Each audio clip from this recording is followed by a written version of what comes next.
বিওয়াস আসসালামু আলাইকুম। অনলাইন থেকে নতুন বা পুরাতন জন্ম নিবন্ধন কিভাবে ডাউনলোড করবেন সে প্রসেস দেখাবো আজকের এই ভিডিওতে। প্রথমে আপনার মোবাইল থেকে যে কোনো একটি ব্রাউজার ওপেন করে দিবেন। ব্রাউজার ওপেন করার পর এখান থেকে সার্চ অপশন দেখতে পাবেন, এখানে সার্চ করে দিবেন জন্ম নিবন্ধন লিখে।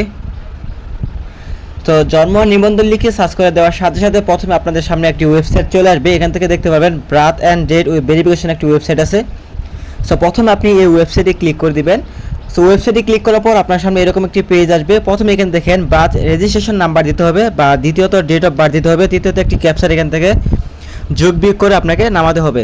সো এখান থেকে দেখেন আপনি যখন জন্ম নিবন্ধন করতে গেছেন তখন আপনাকে একটি নাম্বার বা স্লিপের মধ্যে একটি নাম্বার দিয়ে দিচ্ছে, সেই নাম্বারটি এখানে লিখে দেবেন। অথবা যদি আপনার জন্ম নিবন্ধনের যে নাম্বার আছে সেই নাম্বারটি মনে থাকে তাহলে আপনি সেই নাম্বারটি এখানে উঠিয়ে দেবেন। তো নাম্বারটি কিন্তু 17 ডিজিটের হতে হবে। 17 ডিজিটের কম হলে আপনি কিন্তু জন্ম নিবন্ধন ডাউনলোড করতে পারবেন না। দেখেন আমি আপনাদের স্টেপ বাই স্টেপ জন্ম নিবন্ধন ডাউনলোড করে দেখাচ্ছি। প্রথমে দেখেন আমি এখান থেকে বার্থ রেজিস্ট্রেশন নাম্বার দিয়ে দেব।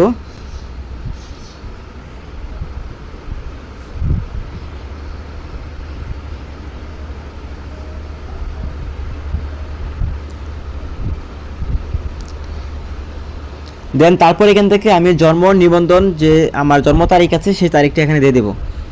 দেন তারপর এখান থেকে একটি ক্যাপচার আছে, দেখেন যোগ অঙ্ক আছে, সেই যোগ ফলটি এখানে নামিয়ে নিচে লিখে দেব।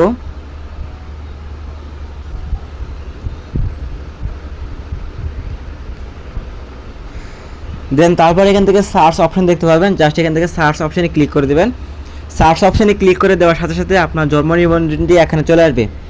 সার্চ অপশনে ক্লিক করে দেওয়ার সাথে সাথে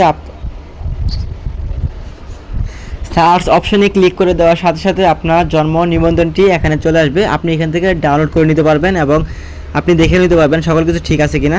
তো এভাবে আপনারা খুব সহজেই দেখতে পারবেন আপনার জন্ম নিবন্ধন অনলাইনে আছে কিনা এবং ডাউনলোড করতে পারবেন। তো এই ছিল আজকের ভিডিওটি ভালো লাগলে অবশ্যই ভিডিওতে লাইক দিবেন। পরবর্তী এরকম ভিডিও পেতে আমাদের চ্যানেলটি সাবস্ক্রাইব করে রাখবেন। ধন্যবাদ।